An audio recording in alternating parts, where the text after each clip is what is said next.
जैसे गलत पते पे चला आया कोई शख्स, सुख ऐसे मेरे दर पर रुका और गुज़र गया। उनके दुख सुख मेरे सीने में सुलग उठते हैं। मैंने कुछ लोगों से इस दर्जा मोहब्बत की है। और फिर कभी कभी इंसान को वो रिश्ते भी थका देते हैं जो उसका सुकून होते हैं। तुम्हें तो फिर भी सहूलत है कूजा कर मेरे, हमें तो हाथ से किस्मत बनाना पड़ती है। ये काम इतना आसान भी नहीं, यकीन करें, बड़े सलीके से वहशत छुपाना पड़ती है। मैं दोस्त ऐसी मोहब्बत को मानता ही नहीं, जो बोलती नहीं मुंह से बताना पड़ती है।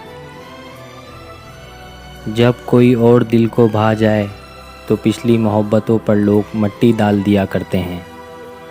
काश तू पूछे मुझसे मेरा हाल दिल, मैं तुझे ही रुला दूं तेरे ही सितम सुनाकर।